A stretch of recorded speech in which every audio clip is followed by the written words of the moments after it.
can scratch the surface and you can see some sort of dark, evil stuff. So I wouldn't even say evil, but just a little bit. I think there's an element of repression within the town that this is set in, and I think that Casey's character, the Lou Ford character, certainly explores the opposite to that. That's true.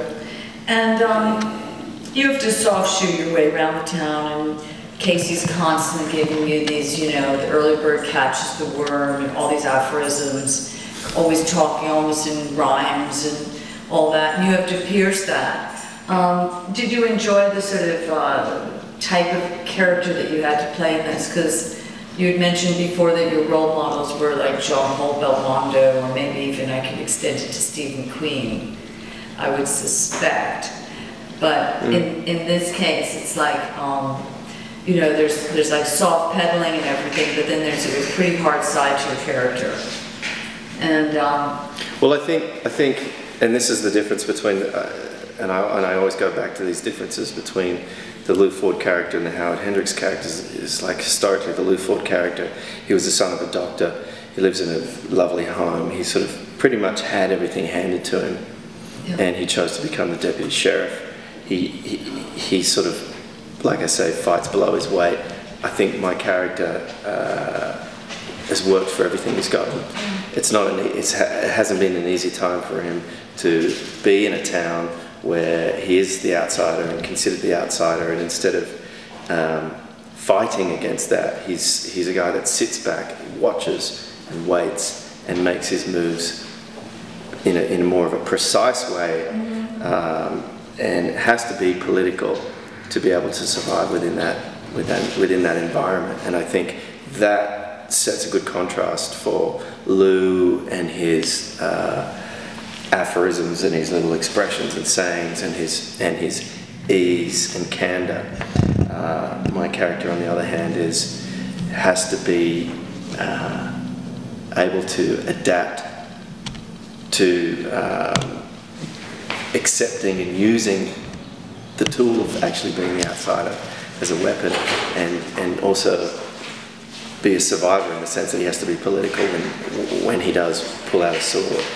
right, because he actually allows him, he delegates, he says to Lou, I'll speak to Conway about, you know, this situation, and I'll speak to, you know, and he was sure that it was Joe Pappas, the little Greek boy, was the murderer, and that was his theory that he ran with. And so he's had a few disappointments on the road figuring the story out, and when he finally figures out the story, I think the audience feels his disappointment at having missed saving lives or saving the, you know. I think the character's downfall is very much his ego.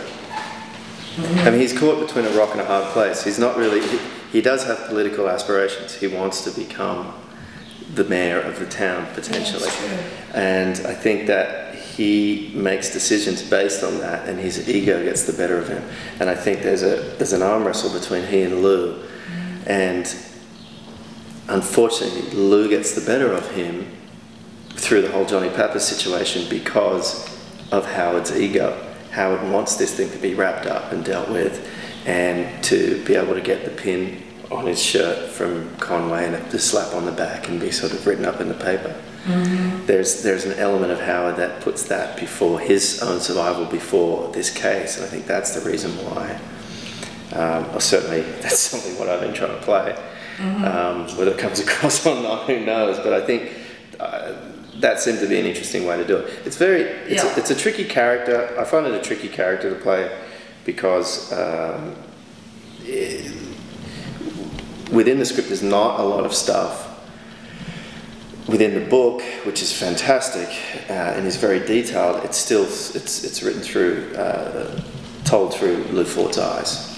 So it's Lou Ford's opinion of Howard Hendricks. So I should not necessarily be playing Lou Ford's idea of who I am. I should be playing something that could be interpreted by Lou Ford as that sort of behaviour. So trying to find a balance in there is fun, and the challenge to it, and also, you know, obviously always difficult. Wouldn't like it if it wasn't a little bit difficult. Yeah, it is difficult, and it's important, I think, to also feel that you failed at the end. I think that the failure of Bob Maples leads to his suicide, because failing meant he actually caused somebody else to be killed by the killer in the small town. And your failures are the same, but yet you're not as sensitive as Bob Maples. You haven't been in the town as long, and you didn't know Lou Ford as long. But I think that there would be a sense of disappointment. It's sort of a turning point in your life too. It's a sense of disappointment, but also I think there's a scene where I go after Bob Maples has hung himself, has shot himself, I believe, at Lou Ford's house, and I go and Lou's in the bed, and I sit there and I think, you know, that scene, interestingly enough, although there's a sense of disappointment, Howard's ego still gets the better of him.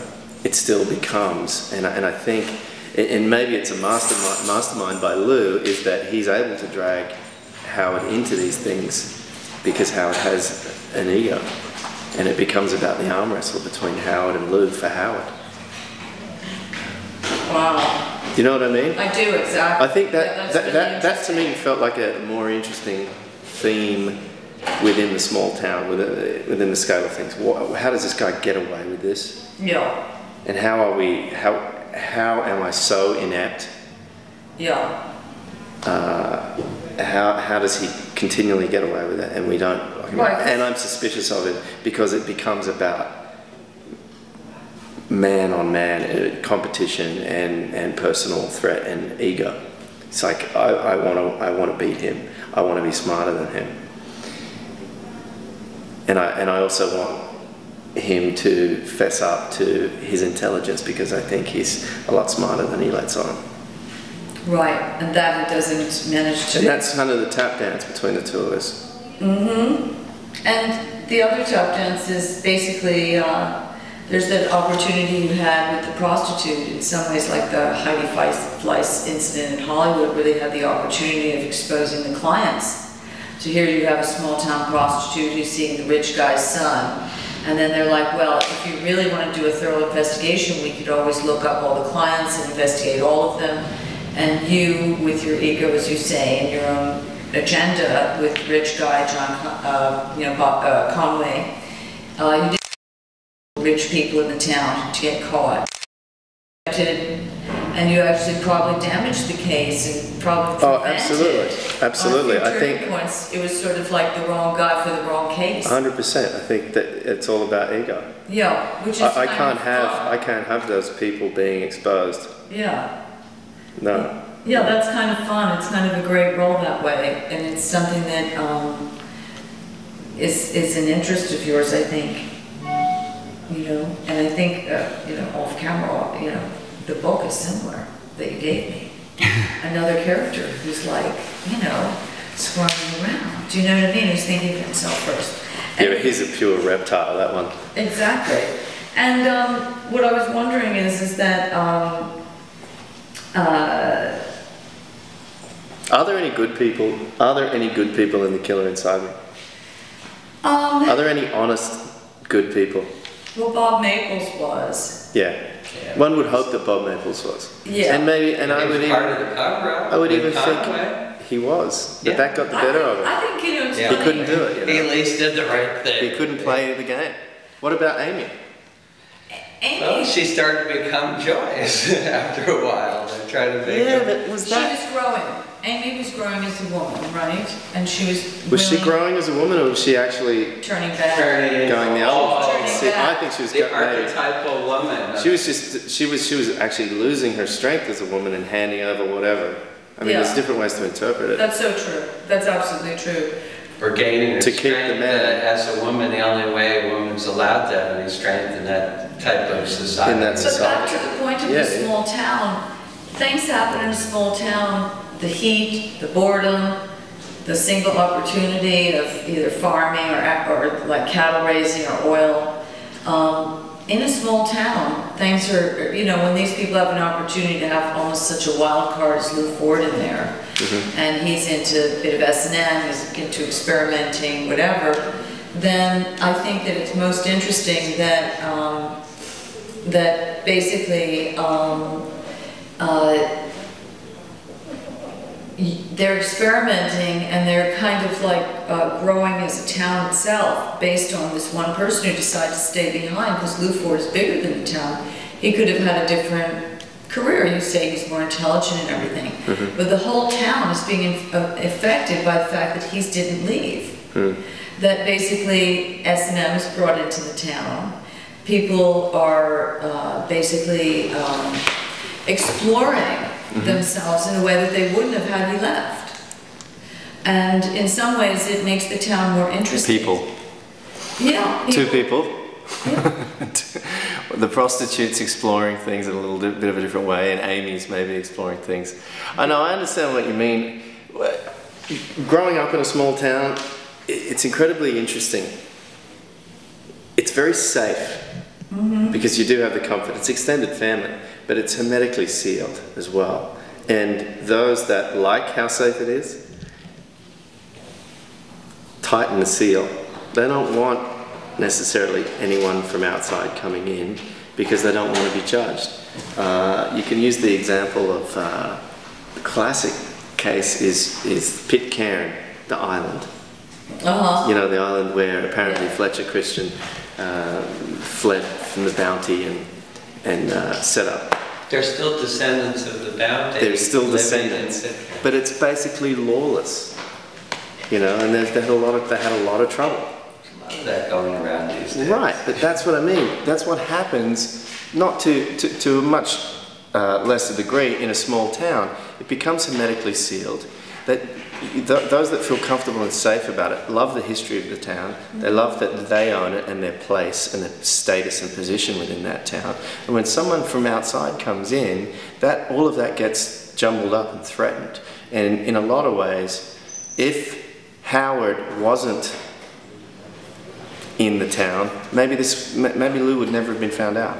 Right. You know, and I'm not saying that Howard is the answer to it by any stretch of the imagination, because I think Howard's ego gets in the way of himself constantly.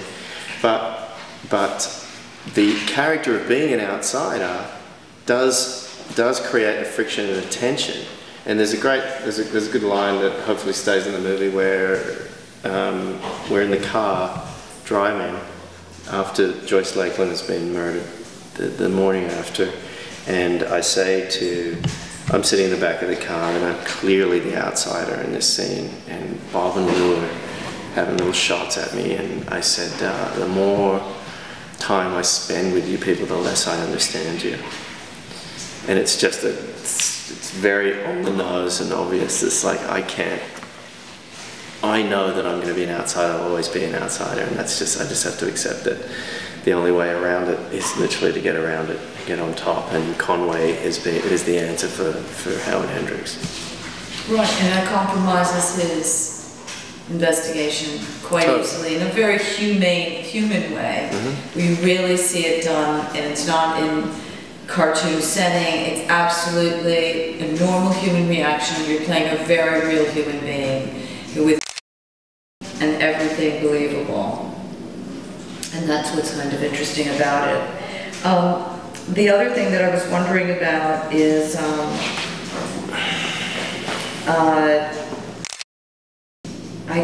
I think that the book itself